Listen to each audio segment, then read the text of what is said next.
Hi, hello everyone. This is Kate speaking to you from the comfort of my home, from the comfort of my kitchen. If you can hear me and if you can see me, please send yes into the chat. Just the word yes. Mhm.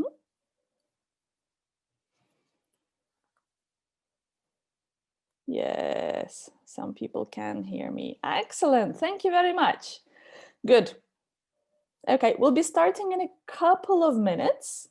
While we are waiting, I wrote something on my slide. I asked you to tell us where you are coming from, where you are listening to me from. So can you please write the city you're based in at the moment? I apologize in advance. I'm speaking from home because I'm not feeling very well and I'll be drinking a lot of water because my throat is really sore. Ignore this. It has no impact on the webinar. Kaharlik. Hi, Tatiana. I've been meaning to tell you this for a long time. Actually, my dad was born in Kaharlik. So that's his place of birth, and that's where he lived in the first couple of years. So for me, this place is really special. And yeah, we have a house, like a country house. It's actually in the place where Taras Shevchenko was born. If you know the village Kirillivka, it's now called Shevchenkove. So I go there in the summertime because my grandparents live there. And we go through Kayharlik, and my father always tells me stories about how he was born there and so on. So sweet memories. Sorry about that. Okay, so we have someone from Moldova. It's amazing. I had someone from Moldova yesterday and someone from Moldova today. That's nice. It's very nice to see so many people from different countries, actually. Chernihiv, Kryvyi Rih, Kiev. Yes. Let me check. Dnipro, hello. Lomachinci, nice. Bakhmut, that's Artyomovsk, right? I think it used to be Artyomovsk, if I'm not wrong. Moldova, very welcome. Kramatorsk, Dnipro, very welcome.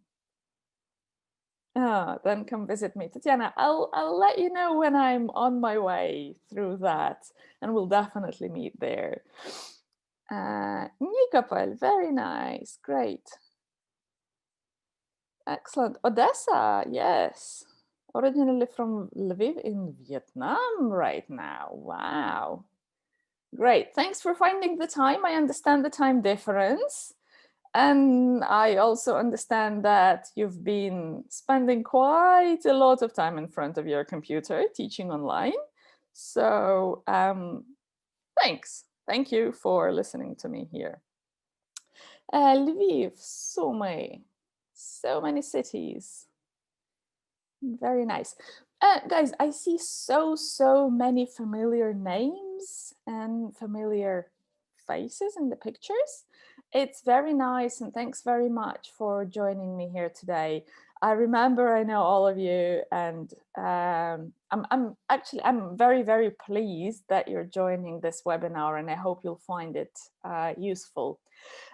In this webinar, we'll talk about some things which are pre-CELTA level, which are CELTA level, and also which are post-CELTA, so Delta level. And I'll show you in this webinar, I'll show you an activity which I always recommend to all my Delta candidates. And this is one of the most successful assignments that they normally do. So while we are starting, I'm just going to spend another 5 minutes talking about the household things and welcoming everyone and so on. I'm just going to welcome Tatiana waiting. Lovely. That's a deal. Hello from Kiev. Hello, Elena. Hello from Kiev, Olena. Hi, everyone, from wherever you are. It's a pleasure to have you here with us. I'm going to do a couple of household things before we start the actual content of the webinar. First of all, I've muted all of you so that we don't have any noises, and I haven't given you the right to unmute yourself.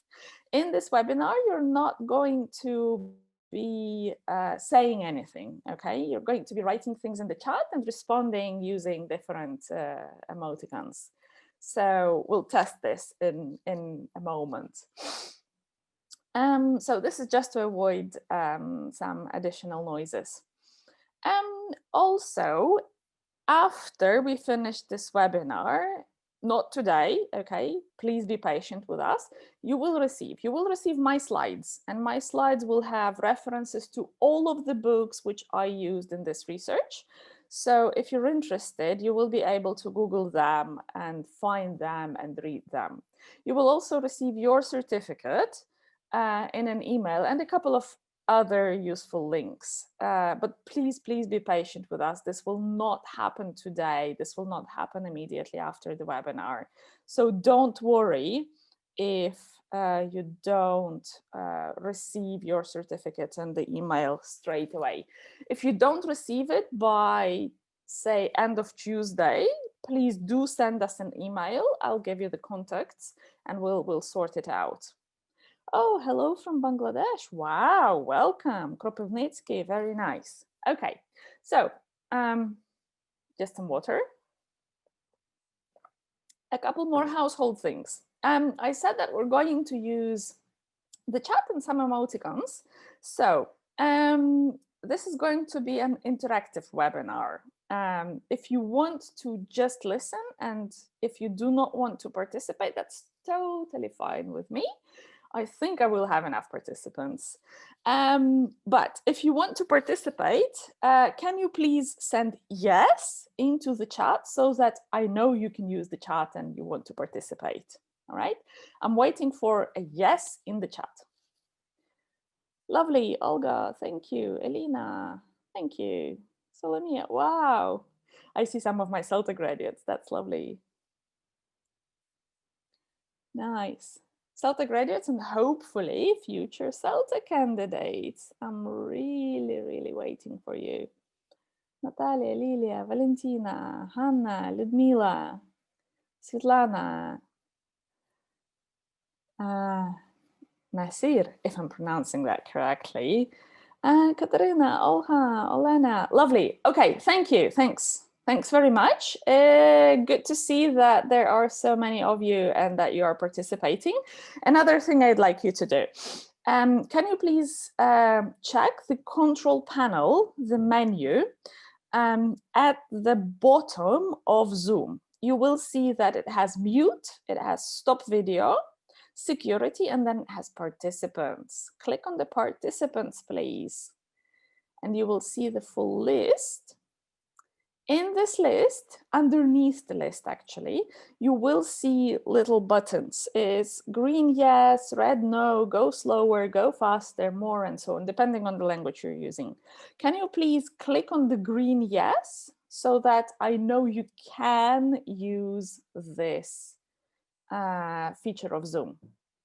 Okay, I can see some people, 22, lovely, so many of you, great. Okay. I'm just going to give instructions again in case you missed them and in case you want to participate. So if you're looking at Zoom, if you can see the full screen with the people who are participating in the webinar, underneath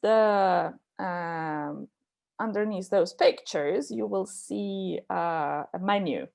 And from left to right, it says mute, stop video, security, participants. And if you click on the participants, you will get a list of the participants in this webinar. So look at the very bottom, and at the very bottom, you will see little buttons. Yes, no, go slower, go faster. Click on the green yes, or any button actually, if you like. Click on the green yes so that I know you are participating and I can count on you actually. All right, okay. I can see. Okay, I can see some people sending things in the chat. That's also good. Thank you. I'm just getting myself some more water. All right.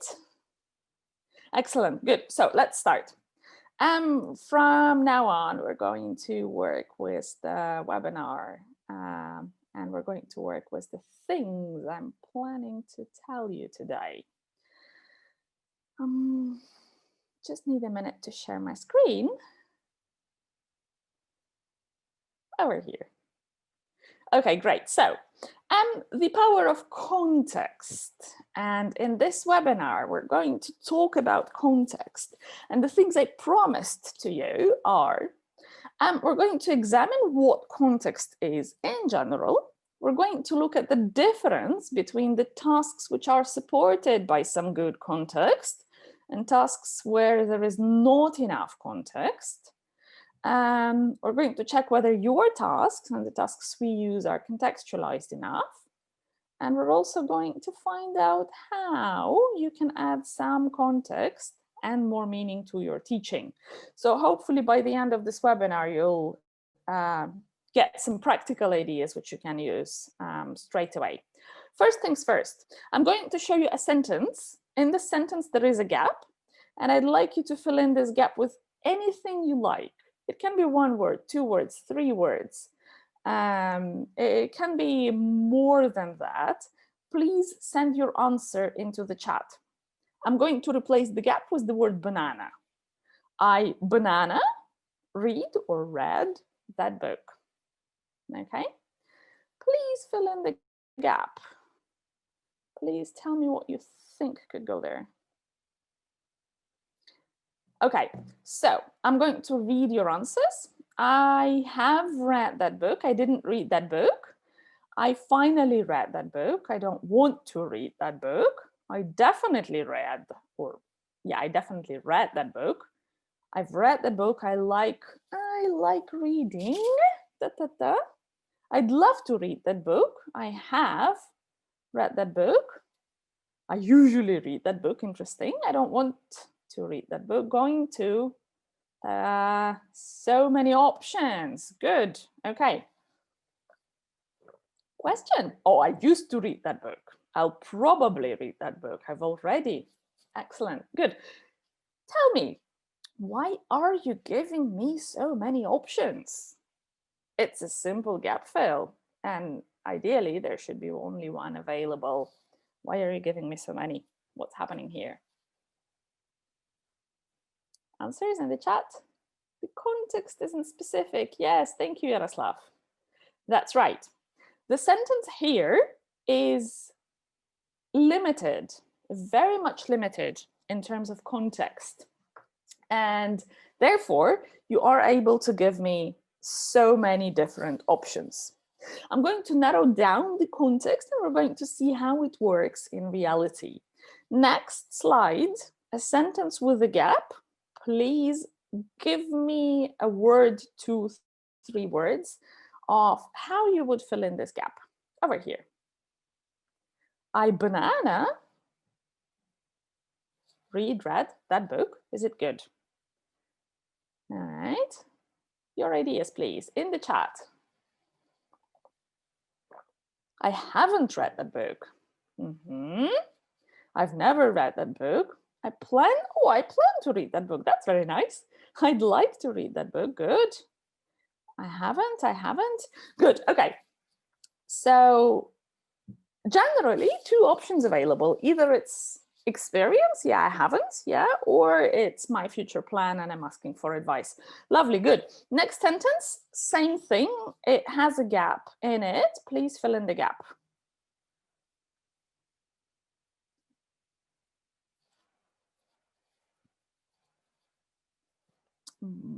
Your answers in the chat, please, as always.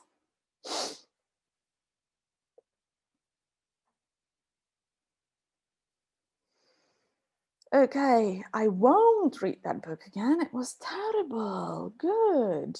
Okay. Okay. I won't. I'd never read that book again. It was terrible. Good. Very nice idea. Okay. Uh-huh. All right.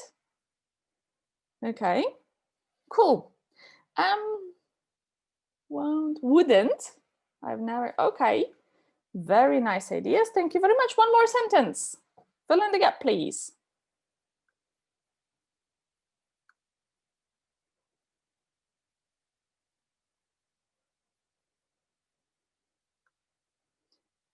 In the chat, your ideas. I haven't read that book. It's just too long for me to finish. Good. I won't. I can't. I don't plan to. Oh, very nice. Haven't thought of that. Good. Good, good. I've never read. I wouldn't. Okay. That's very nice. Good.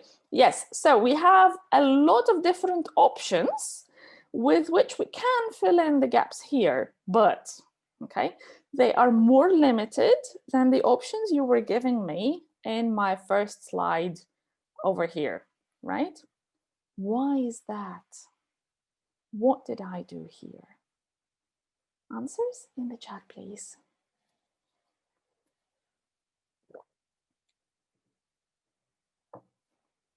Why are you giving me fewer options in every sentence I am giving you now? More information, right? Okay, that's right. More information, meaning probably a little bit more context, right? And that's what we're going to do today. Excellent, good. So we were talking about grammar here. So you were filling in the gaps with some grammar. Let's look at some vocabulary. I really want to prove the importance of context to you. So can anyone from our webinar, can anyone here speak Portuguese? If you can speak Portuguese, please send a yes into the chat.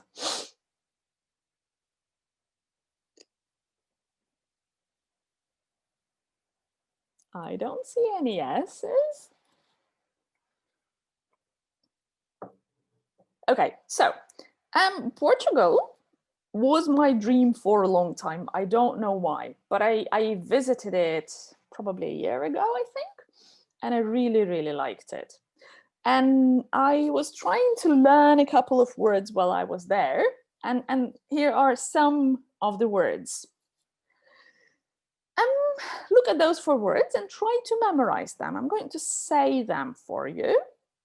The first one is Kasulu, the youngest child in the family. Kasulu. Yeah. The second one, cachaçu. Cachaçu, distilled liquor made from sugarcane. And you can see that I have little hints because I still don't remember how to pronounce them correctly. Cachaçu. And the third one is petiscar, which is to eat a little bit, which is a lovely habit they have there. And the final one is ficar, to stand still. So once again, the words are kasulu, cachaçu, petiscar, and ficar. All right? Try and memorize those words. Can you remember them? Can you? If you can, send the words into the chat, please. No, no, no. Amazing. Thank you. That's what I wanted to hear. Excellent. Yes. No, you can't remember them, and you will not remember them tomorrow, and you will not remember them in a week. And we all know that perfectly well. When you were at schools and when I was at school, we had a vocabulary book in which we wrote lists of words with transcription and translation, and we're learning those words, which worked in exactly the same way. Kasulu, cachaça, petiscar, ficar. We don't have the context, so we kind of have to memorize them. Okay. So, but will you remember them tomorrow? And will you remember them in a week? Most probably no. And the answer to this is context. because we don't have the context and we haven't created the meaning for those words. Now, out of those 4 words, I heard them randomly in different exchanges in the different contexts, but one of them really, really stuck with me, and that's over here. So I was observing a playground, like a normal standard playground, in which a mom was trying to take a picture of her lovely little son, who was, you know, fidgeting all the time, here, there, moving, and she couldn't take the picture. So she was constantly shouting, "Ficar, ficar," as an instruction for her son to stand still. And when he actually did, she did take the picture, and she was really, really happy, and she hugged her son and everything like that. But for me, because I kind of paid my attention to this little situation, the word ficar stayed with me, and I still remember it, if you like, because it came to me in a context. So my question is, what is context? Any ideas in the chat, please?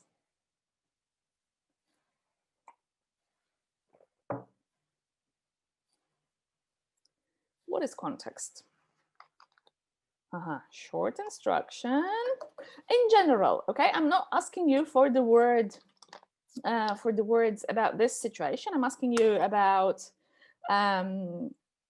the definition of context in general, if you like. What is it? Information, experience, instruction. Yes, absolutely. In very, very broad terms, context is whatever surrounds a language item. All right. It can be situation, can be linguistic things, can be different stuff.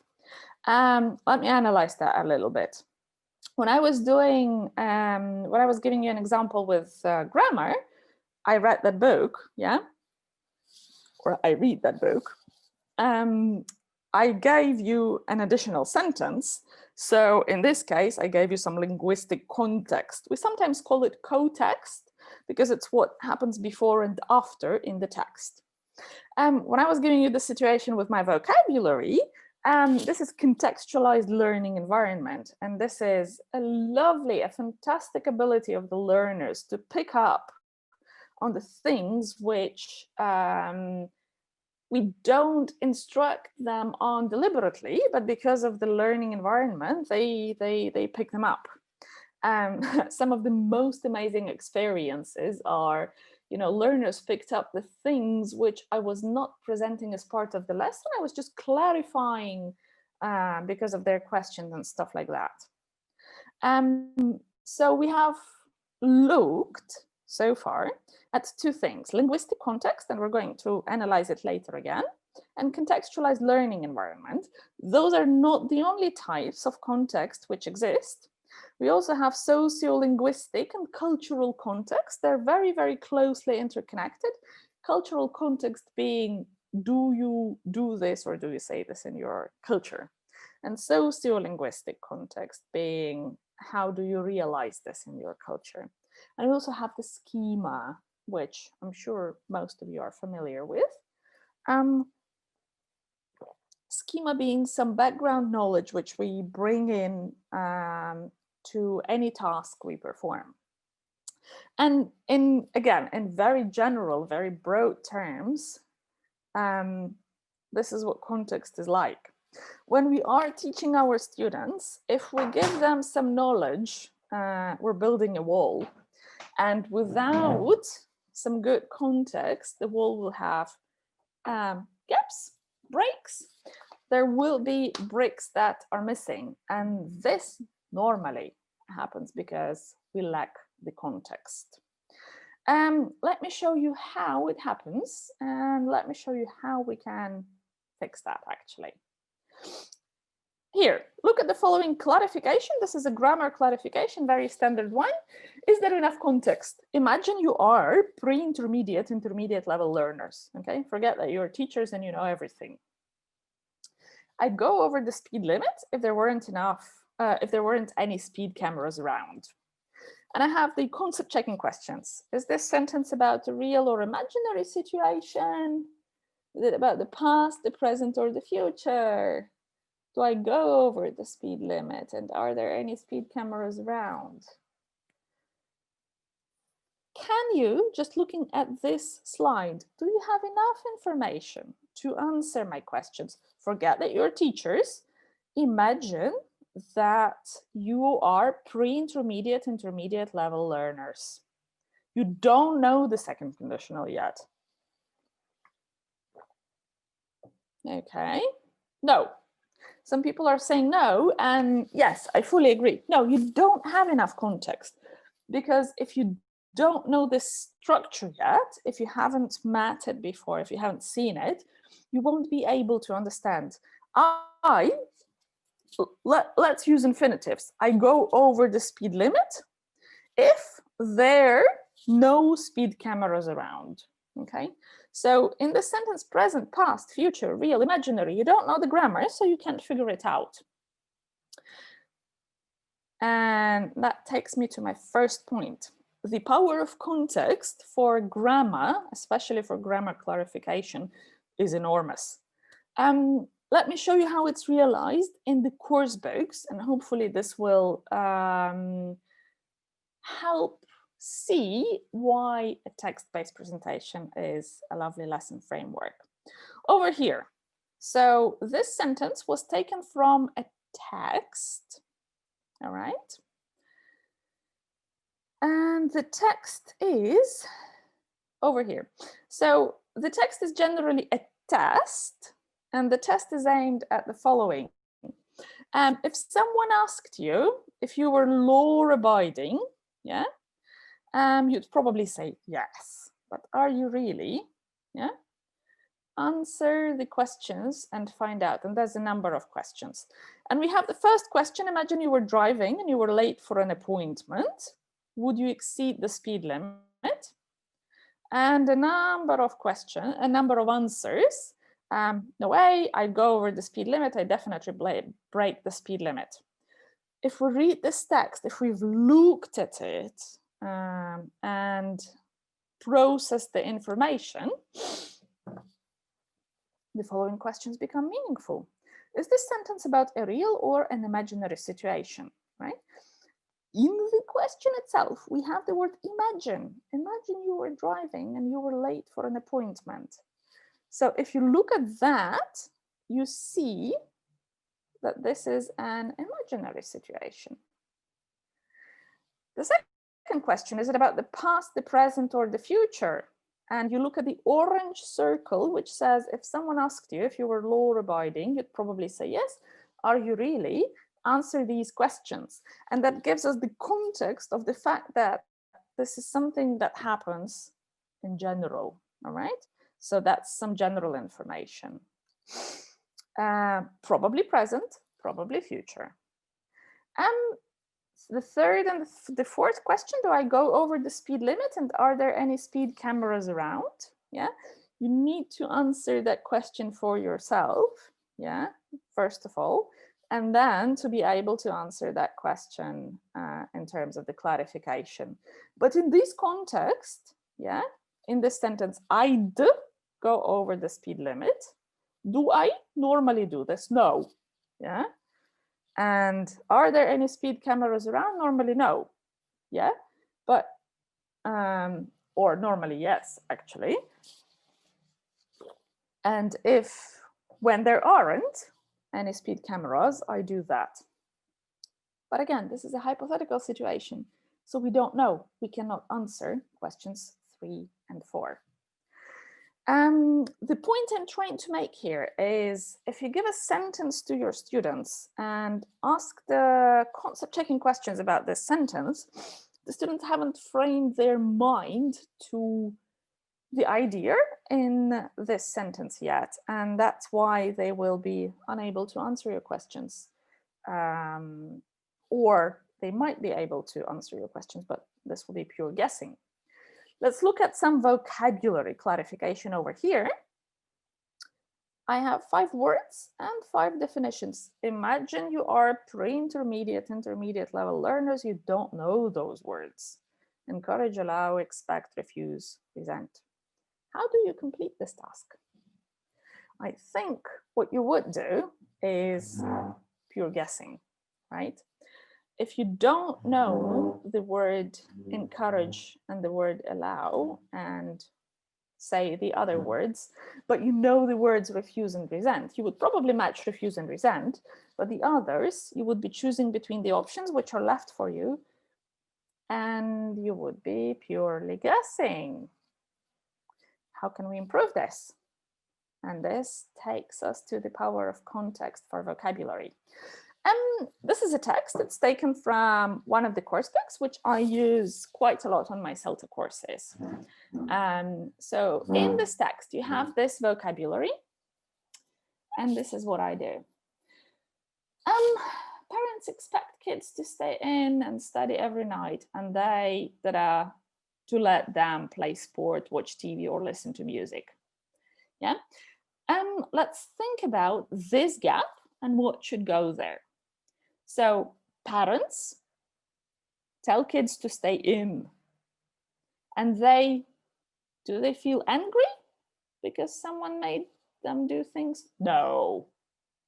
Do they think something will happen? Do they think that they let them to play sport and watch TV? No.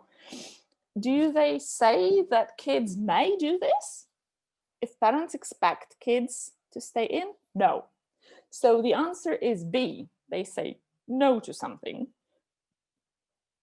And if you have this word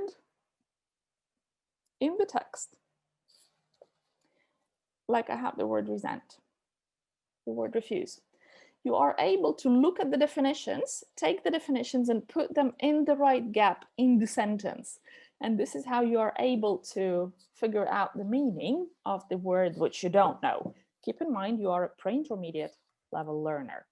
We have to teach them how to do that. And later on in this webinar, I'm going to show you an activity which helps them and which I use to teach my learners to figure out the meaning from context.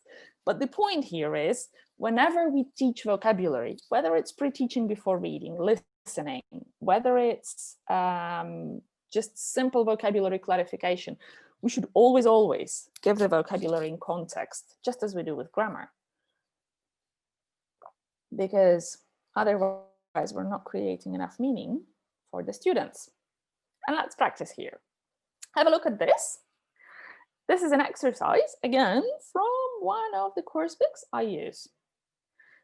Is there enough context for the students to understand what the words mean?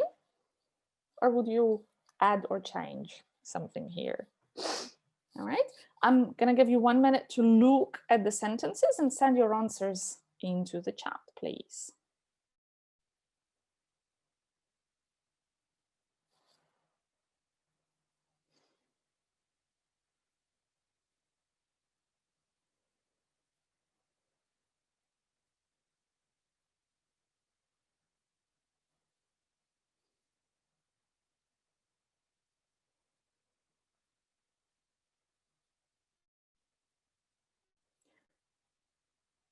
Again, the question is there enough context for this vocabulary to be understood by the students?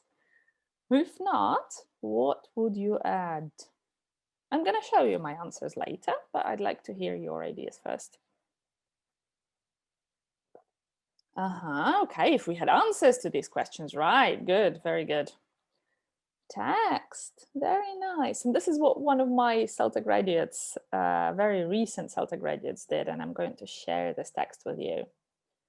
Answers to this question, yes. Okay, if you really think that there is enough context, think about the following. Question number 7. Do you ever feel you are putting people out when you ask for a favor? So, do you ever feel you are banana when you ask for a favor? That you are upsetting people? That you are causing an additional trouble for them? Trouble. that you are giving them additional work, that you are putting them in an uncomfortable situation, or the opposite, that you're giving the people a chance to ask you for a favor in return, right? So can you figure out the meaning of put out from this? Probably not. And I'm going to show you how we can deal with this. Don't get me wrong, this is a very nice task. And if you really want to clarify the vocabulary with this, you can ask additional CCQs and definitely use this task with the students, and they will figure out the meaning if you give a matching task. But there is something else we can do. So first of all, I'm going to show you a text, and the text is going to be about the royal family. The royal family being Queen Elizabeth II and her husband, right? Is there anything you know about their life, especially their family life? If there is, if you know something, send your answer into the chat, please.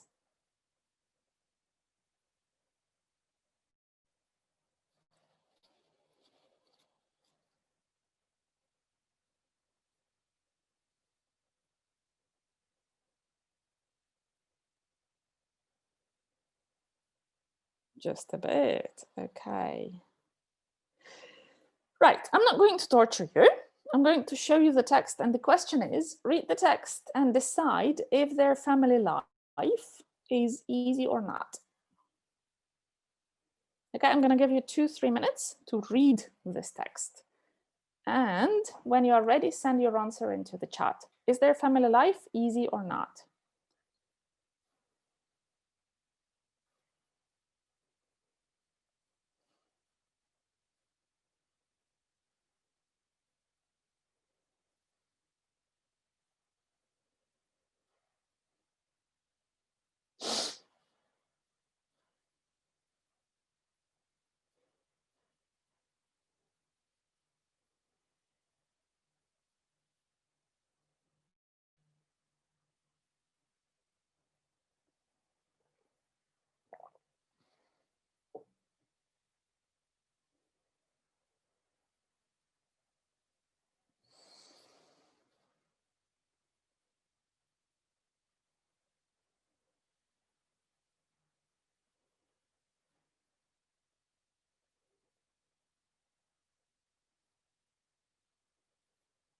Okay, it was difficult.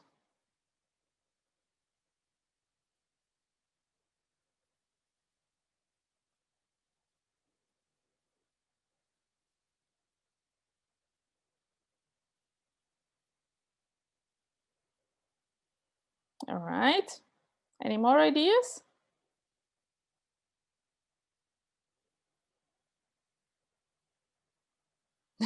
Okay, not easy enough. All right.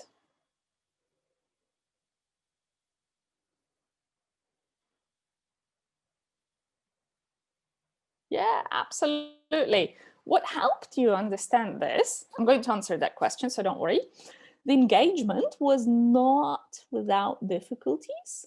Philip had no financial standing, was foreign born, had sisters who had married German aristocrats and with Nazi links. So it was not easy, definitely. And therefore, the story is all about how difficult it was. Now we're going to look at some vocabulary from this story over here. Have a look at those two sentences. So after receiving the highest title in the country, the British cabinet asked Queen Elizabeth II to move to Buckingham Palace. So this was a request, or more like an order, yeah? However, Philip insisted on staying in Clarence House and ta-da, ta-da, ta-da, did something to Elizabeth. Can you fill in this gap with helped her feel happier? The cabinet asked her to move. He said no, so he made her feel happier. Probably not. Can we say that he insisted on staying in Clarence's house and got Elizabeth to the same level as someone else? Probably not. It doesn't make sense. And can we say that he caused problems or difficulties or probably upset her? Yes. Okay. If you look at the second gap, so she needed several months to banana work with her work, which her father used to do. We've already taken one. So she needed several months to feel happier. Probably not. To get to the same standard as her father did, probably yes. So that's what we have there. And the final one, the only person who could cause problems, probably didn't want to cause problems. Get to the same level, probably not, but he wanted to help her feel happier. So the only person who could help her feel happier was Philip. And over here are the answers. You notice that we looked at the text, we processed it for the meaning in general, and we're now looking at the words in the text, but I'm not giving you the words. Can you think of the phrasal verbs which have this meaning? Send your answers into the chat, please.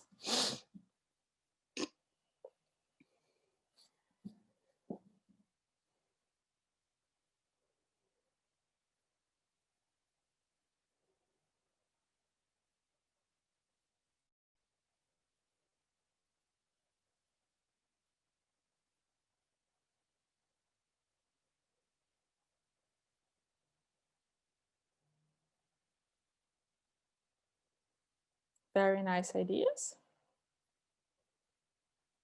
Very nice ideas. Cheer up, let down, catch up. Great. Okay. Now, you've given me some phrasal verbs.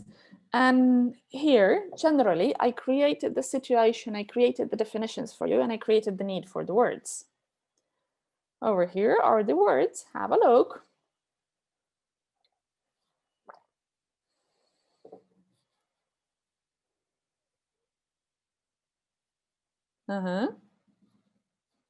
The difference, I've seen some catch up with.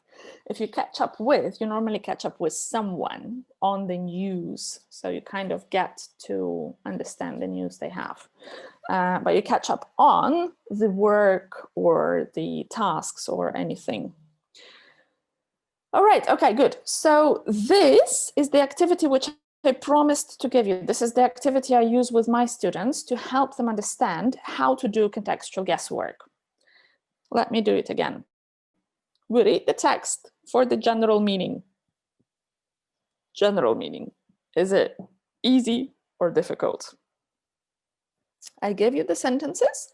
The words are removed. You only have the definitions. So you put the meaning into the sentences. Then I've given you the answers. I've given you the meaning, which should go into the sentences. And I'm asking you to think of the phrasal verbs. And if you know them, I can list them. Perfect. Fine. If not, I'm giving you the phrasal verbs. You've already put the definitions there, and you simply have to take the phrasal verb and see what it means. All right?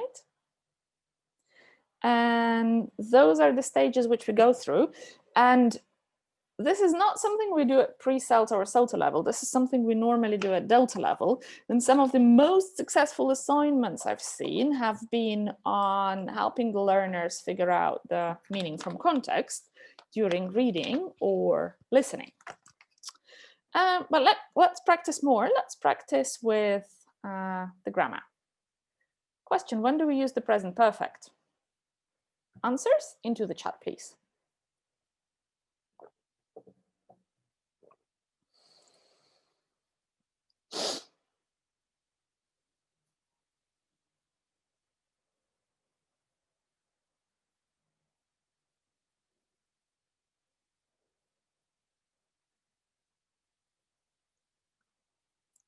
Result, experience, past experience, accomplishments. Good, good.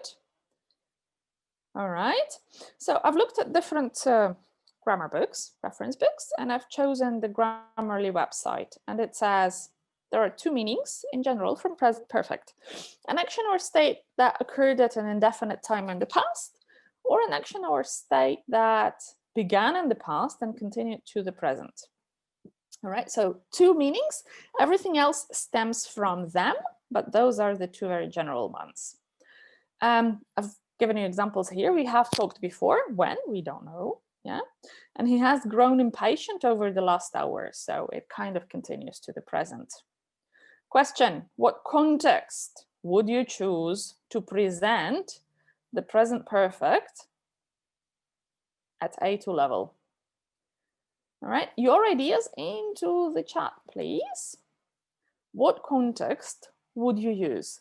What situation would you use? What topic would you use to present the present perfect to A2 levels? A dialogue, give me more specific ideas. Give me a dialogue about the topic, okay? I want to see household, okay, household things. So I've washed the dishes, I've done this, I've done that, okay.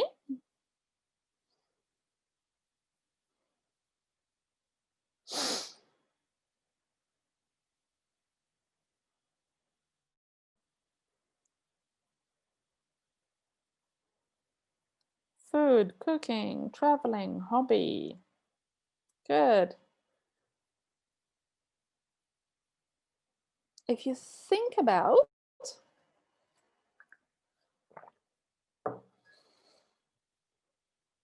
all those things you've given me, so if you think about all those things,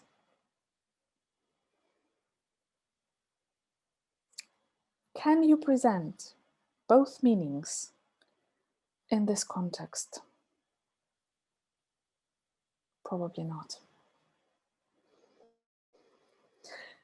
Why? Travel experiences. I've been to Prague, I've been to Portugal, I've been to this, this, and that. And with this context, we can definitely give our learners an action or a state that occurred at an indefinite time in the past. But a state which began and continued to the present, traveling, unless you want to say something like, I've been fond of traveling since I was 10, you won't be able to present this in this context. With work experience, however, you are able to present both meanings. I've managed 4 teams, actions which happened at an indefinite time. I've been with this company for 4 years, the state which continues up until now. All right. There are some other things, and I've taken them from different course books. And this is how it's realized in the course books. And generally, the point I'm making here is, first of all, when you are presenting grammar, let's make sure that there is enough context to illustrate the meanings you're presenting. And secondly, let's make sure that whatever you're practicing, especially if you take a different grammar reference book, that the meaning you're practicing is the same as the meaning you presented. I've been in this trouble quite a lot of times when I presented the present perfect to my students, and I only presented it for actions which happened at some point in the past, but not the result, yeah, which continues up until now. And I gave them exercises from different books. I hadn't checked, and the exercises were practicing both. Learners were totally confused. So let's not fall into that trap. And later on, I'm going to show you the power of context for drilling. I'm going to demonstrate, well, not demonstrate, but tell you how I would do this task with my learners. So we have a simple plain drill, yeah? We have, since I was 10, and that's the standard answer. And I give a prompt to my learners, they have to give me a present perfect sentence. For example, I say, play chess. And the learner says, I've played chess since I was 10. Sing. I've sung songs since I was 10. Milk a cow. I've milked cows since I was 10. This is the standard drill which we do with learners to practice the form. Meaningful? No. We are simply practicing the form. Let me show you how to make it more meaningful. And I've taken this from a course book over here. You will see, you will get the slides and you will get the link to this course book actually. So here is what I would do with my learners. We have a number of questions, so 7 questions which use the same prompts. Play chess, sing, milk a cow, put up a tent, make Yorkshire pudding. And here is what I would do. Just get some more water and we'll show you how it works for me.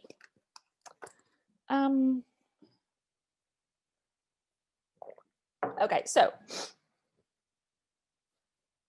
I have a learner who I give a list of answers to. So 10 years, I came to England, I left my father's farm. Here are your answers. Please use them when answering my questions, okay? I'm going to ask you something. Can you play chess? And the learner says, I've played chess for 10 years. Can you sing? And the learner says, I've sung since I came to England.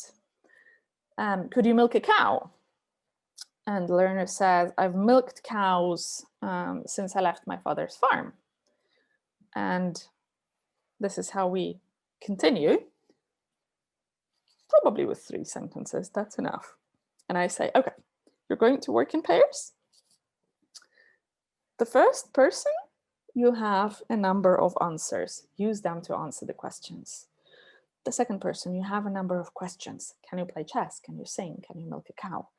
Ask your partner those questions, yeah? Listen to your partner's answers and memorize something that you think is interesting or important or unusual. And I let them work. And when we have those questions, can you play chess? I've played chess for 10 years. This is a meaningful situation. And this is quite a realistic question which the learners can be asked. Can you read Latin? I've been able to read Latin since I left school. Yeah, that's true for me. And so this is how, when doing some drilling, we're not just practicing the form, because we are, yes, we are creating present perfect, but we're also putting some meaning into that. Can you do that? Yes. And especially if the answers are true for the learners, this creates even more meaning for them. You can ask them to do that with something that's true for them. In the book that's realized like that, the instructions say, ask and answer the following questions as shown in an example. Yeah, can you skate? Yes, but I haven't skated for 3 years. Yes, but I haven't done that. Ta-da-da, ta-da-da. I changed it deliberately, yeah. You can use it to practice the positive or the negative. But what I'm trying to show is the power of context when setting up a task. I started, if you remember my demonstration, I started from, these are some answers for you. Okay, answer my questions, please. Let's talk about those things. And I demonstrated the task first, and then I showed the actual task and the instructions. And I feel, and I've felt that for a long time, that when we are setting up a task, if we say, look at those 10 sentences, fill in one gap with one word. This is a mechanical task which learners do for the sake of doing the task. Whereas if you say, there are 10 sentences about Shanghai, okay? And those sentences tell a story of how Shanghai was developing, right? Think about it, okay? So first read and decide whether, for example, whether the story is positive or negative. So we do some reading for general meaning. And then now read the story again and you see little gaps. Can you fill in the gaps so that the story is complete? And when I give an instruction like this, the learners are not doing the task purely for the sake of task, but they're doing the task with context. They're actually telling me a story of Shanghai. It turns into a story about Shanghai from a simple gap fill. And what I do on my CELTA courses is I say we should always start from context. Whatever task we do, whatever we are learning, practicing, if we can, of course, if the sentences are linked into a story, and we should always choose tasks like this, then ideally we should start from the context. And that's my point. That's the power of context when setting up a task and when giving instructions. But there's one more interesting thing I'd like to share with you, and that's the power of context for reading. I'm going to show you a text about something. Tell me what the topic is. Send your answers into the chat. 2 minutes to read.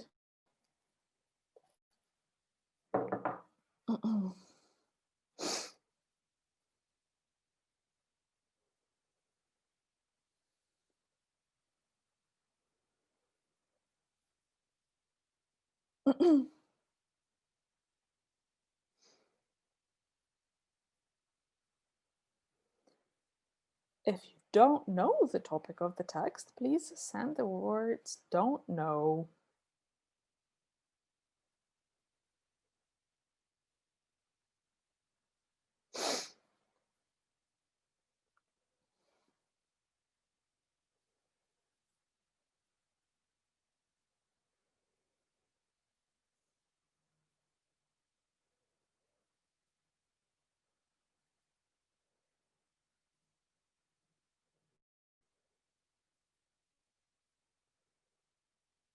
No idea, I like the answer. I don't know, cooking, maybe. Instructions for what?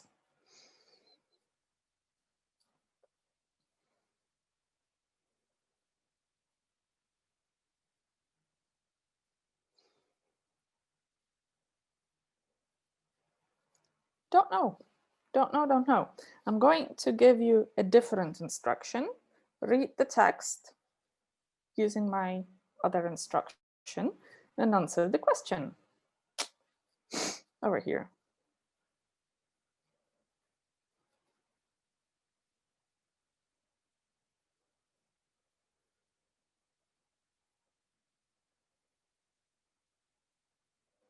A job, maybe.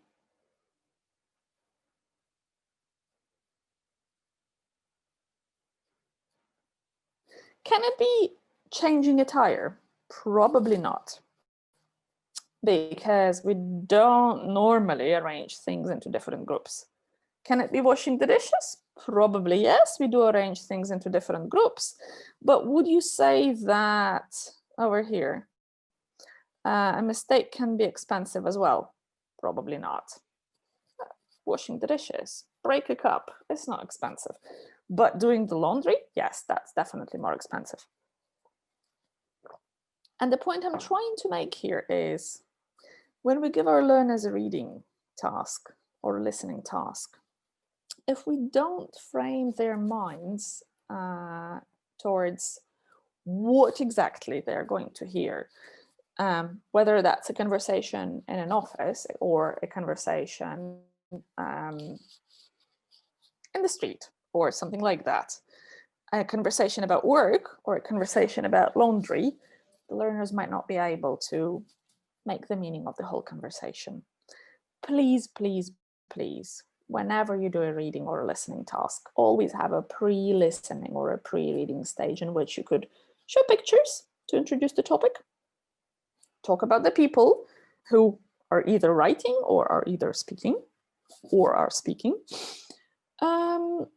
set the context, tell the learners that this is a text about exams and they're going to read it, and what do they think about exams before they read the text, right? Or what do they expect to do that, to see in the text?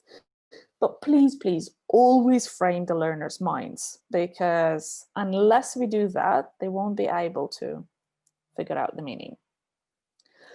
And remember in one of my first slides, I'm just going to show that to you again. I said that there are different types of context. Over here, there is sociolinguistic context, schema, cultural context, and so on. And we're going to look at how this works in reality. The cultural and sociolinguistic context can be grouped under situational context. And later I'm going to explain how situational or functional syllabi work. I understand that I'm taking a little bit more time than planned. That's a little bit more than 1 hour. If you need to leave, feel free to leave, of course. You will get the slides, the recording, you will be able to watch it, and the certificate later on.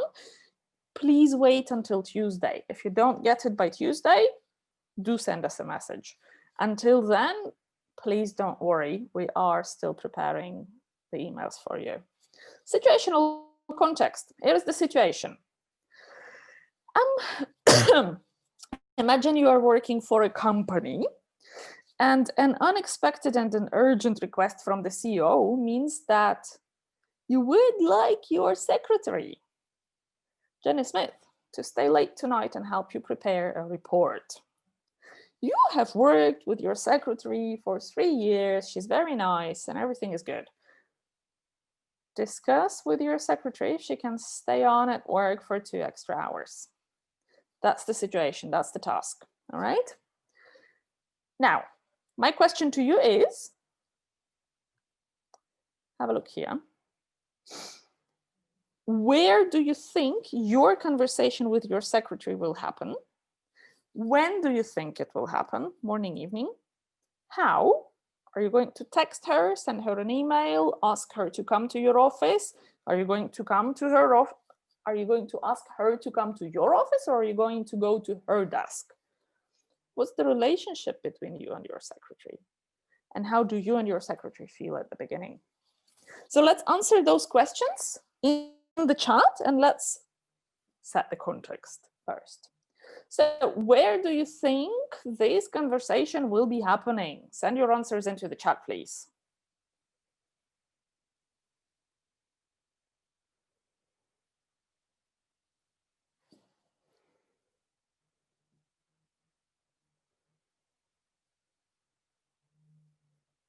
In an office. Any more ideas? Office. Okay, let's agree on the office. When is this conversation happening? Morning, evening, daytime, 6 o'clock, 5 o'clock, 2 o'clock? Tell me. Friday, end of the day. Oh, you're cruel, Tatiana. Okay. Morning, lunchtime, morning, as soon as you get the message. Okay, that's good. Okay, let's agree on the following. The conversation is happening at the office around noon. Okay, so not end of the day, not the morning. How? Are you going to send a message, an email, go to her desk, ask her to come to your office? What's going to happen? Tell me. In person, go to her desk. Ooh, interesting. Okay. Go to her desk or ask her to come to you.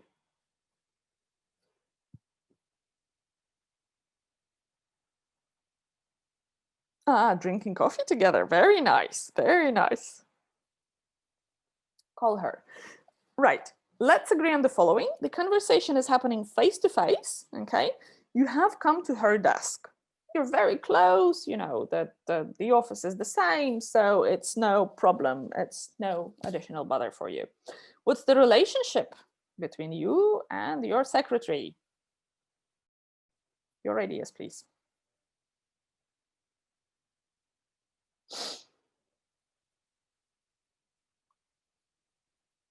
Business relationship, quite friendly. Okay, they're two quite opposite things, although business can be quite friendly. Should be friendly. Friendly. Interesting. Okay, friendly, but you are the boss and she knows that. So can we say that this is a formal relationship, more or less? Probably yes. So let's agree that this is a formal relationship. And how do you feel at the beginning? And how does your secretary feel at the beginning? How do you feel at the beginning?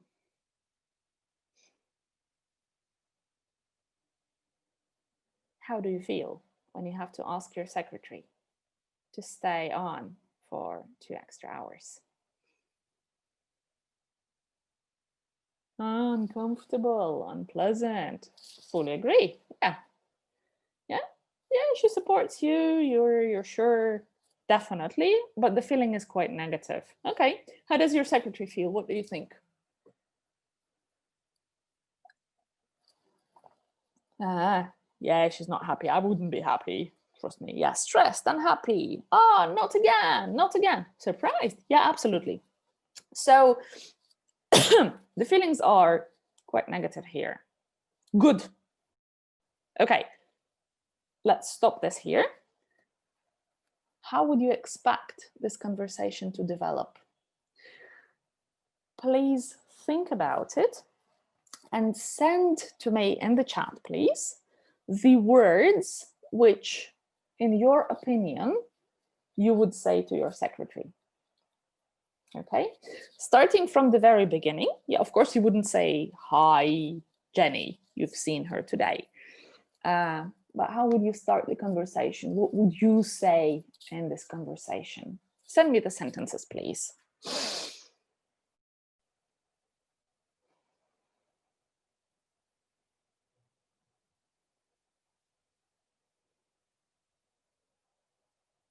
Okay. I'm sorry to bother you.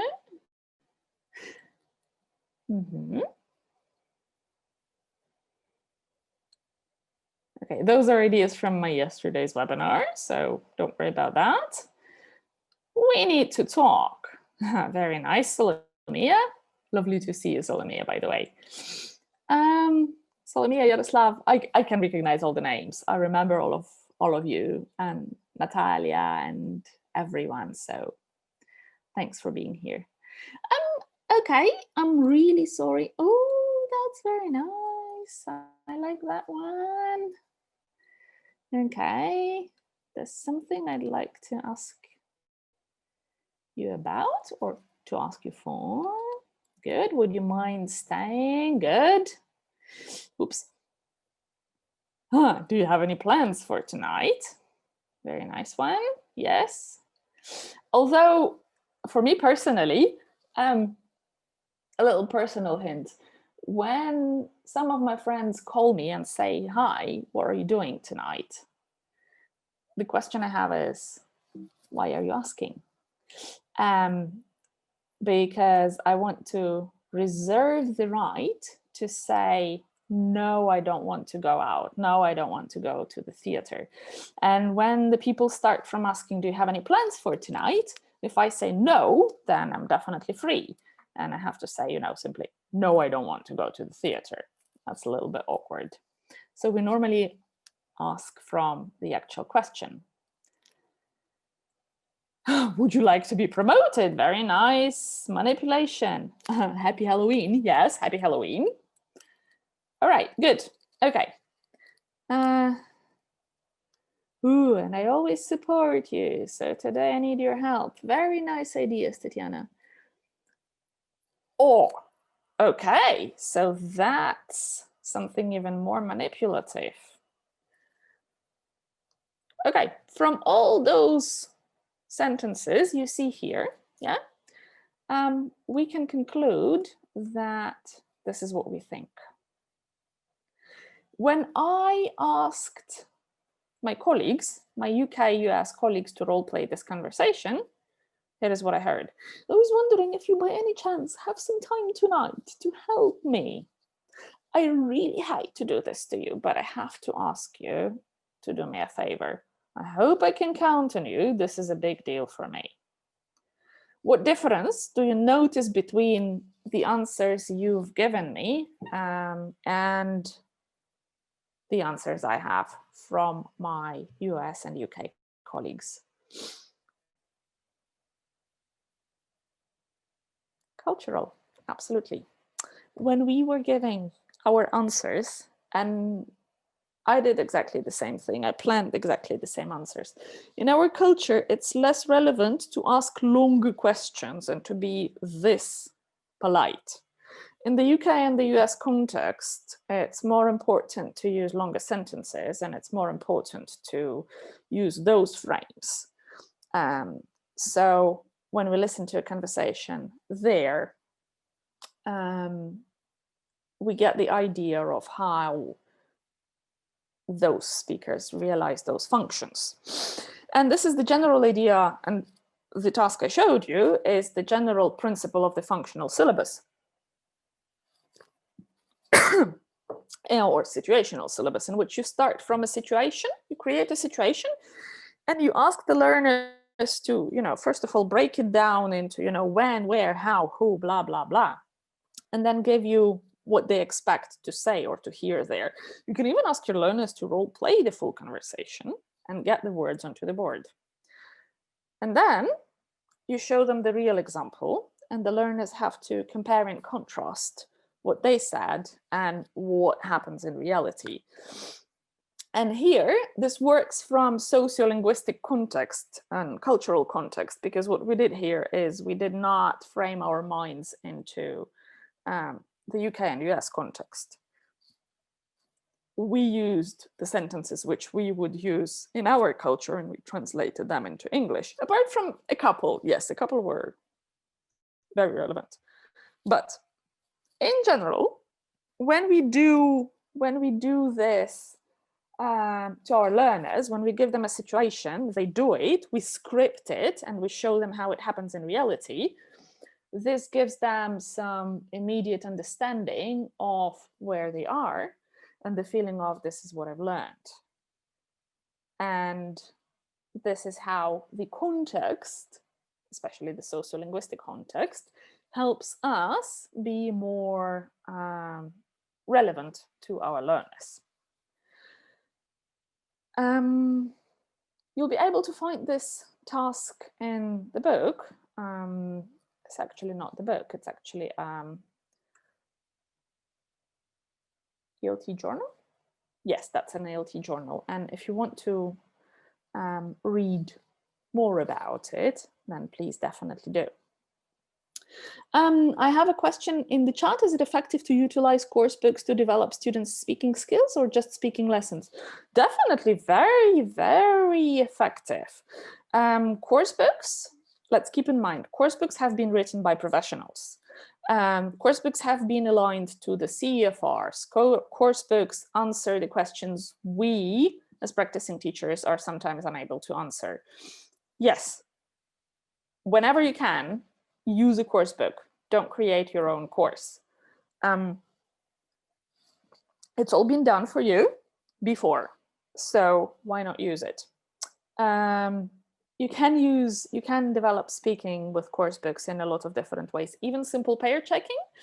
When you set up pair checking, if your learners do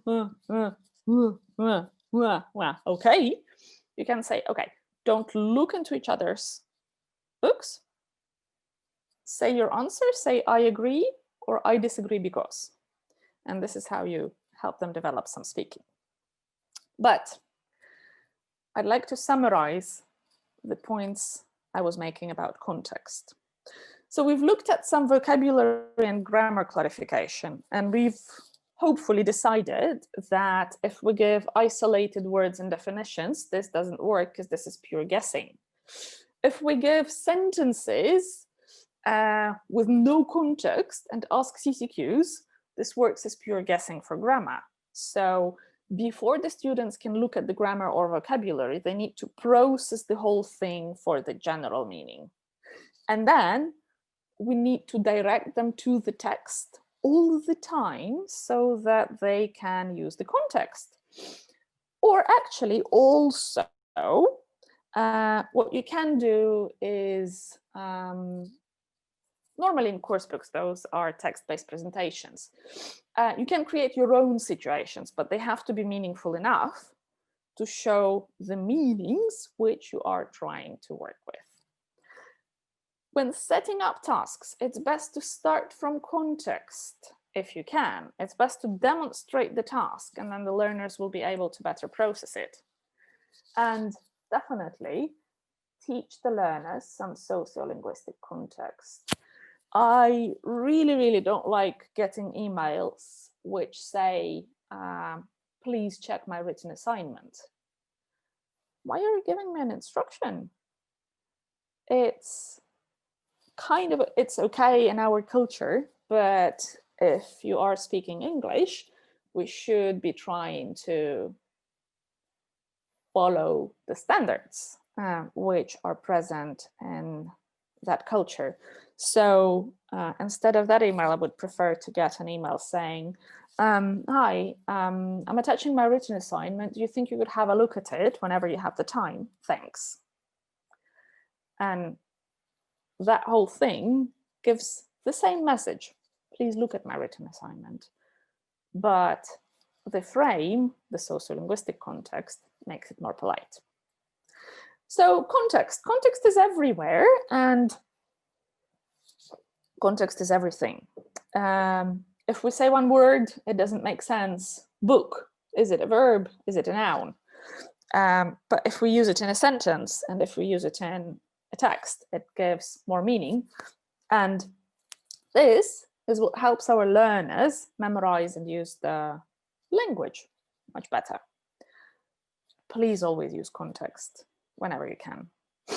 A couple more things. I understand I'm taking up a little bit more time, but I promise I won't take up more than 4 minutes. As you know, Grade Education Centre is an examination centre, and we administer all Cambridge exams. So key, preliminary, first, advanced, proficiency, and also starters, movers, flyers for kids. If you are not part of our membership program yet, and if you're interested in doing exams with your learners, we have a great exams partnership. You'll get the slides and you'll get the links for where you can read more information about it. The beauty of this program is that we give you a lot of support, you and your teachers. So we train you how to teach for exams, and because we're interested in making sure you get the good results. Join our membership program, join our partnership. CELTA, as always, I know quite a lot of you have already taken CELTA with us, or not with us, but with me. We are currently running fully online CELTA courses. So if you are interested in taking it and you cannot travel from a different city, a different country, or a different part of our city, actually, our next course starts next Friday at 6 o'clock. It's a part-time course with classes on Friday evenings and Saturdays, full day. Have a look at our website, read more, but do join our CELTA courses. You know that CELTA is the most renowned qualification in the world. We also have some great news. The CELT-P and CELT-S, which is Certificate in Teaching Primary and Secondary, have now been accepted as mandatory professional development for state school teachers. So if you are a state school teacher and if you need to do some professional development once every 5 years, if you take the CELT-P and CELT-S, you get the certificate. It gives you 150 hours. It's very, very recent. I'll send you the link in which you can find the information about the letter which shows the official approval. I think that's called grief in Russian. Also, you may remember that we have TKT preparation courses, which are also accepted as mandatory professional development for state school teachers. So if you're interested in TKT, not the CELT-P and CELT-S, you can take one module. One module is 30 hours, 5 modules, 150 hours. That will be your professional development as well. Also, we have the IELTS grade website. Actually, we have a full online, we have an, let's call it a fully online school or a component. If you're interested in preparing for IELTS, academic IELTS, if you want to take the self-study course, follow this link. You will find an amazing course which was designed by our Cambridge examiners. You can register for a free trial, you can buy the course, you can get feedback from IELTS experts on your full writing or speaking tests with comments, with things how you can improve. Now, because you're listening to this webinar, you have a promo code. If you register and you include the promo code webinar, you get 20% off the price on any plan. And questions. I'm just going to keep the slide with my contact details in case you have any questions which you'd like to ask in private. Send me an email, that's kp@great.ua, or do call us or do send us an email at celta@great.ua. Thank you very much, everyone, for being here with me today and for staying for 20 minutes longer. I understand that's your time. Thanks for joining the webinar. Thanks for being with us. Any questions? Send them in the chat now. I am staying here for another 5-10 minutes. If you don't have any questions, you're free to leave. You're very welcome to leave and enjoy the rest of your Friday and enjoy your weekend. Wait for the certificate. If you don't get it by Tuesday, then do contact us. But please wait until Tuesday. I see a lot of thanks, and thank you. Thanks, everyone. Thank you very much for being participants and for being so active. All right, I'm just going to wait for more people to leave and just going to wait for maybe some more questions. It's amazing to see you as well, Solomia and Tatiana and everyone, and Yaroslav and everyone who I tutored on the courses, and Hannah and Nadia, and there are quite a lot of people I know from conferences and the other events. Thanks very much for finding the time. Be healthy. Thank you. Yeah, that's important. Autumn is difficult. Take care, everyone. Stay safe. Enjoy your weekend. Enjoy your work. Fire away your questions if you have them. We're always there and we're always happy to help. Do we plan any online conferences? Tatiana, very nice question. We are planning something. An online conference, we'll see. We are planning some really exciting online events, definitely online, and definitely a series of events. Follow our news. We'll be announcing that very soon. Have a nice day, you too, everyone. Stay with us. Thank you, Tatiana.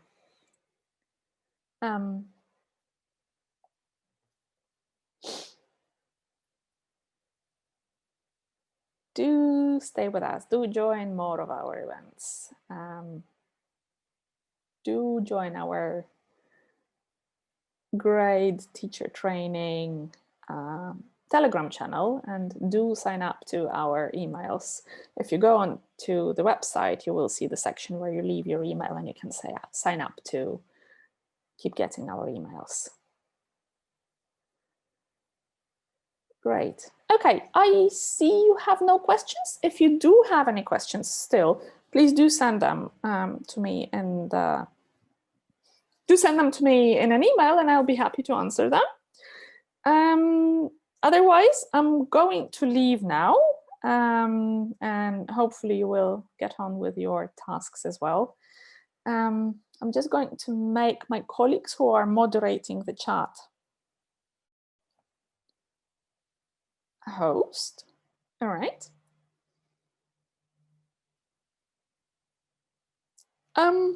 So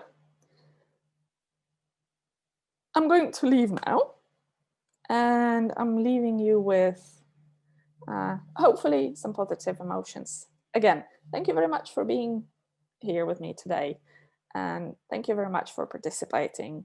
I really, really look forward to seeing you in more of our events.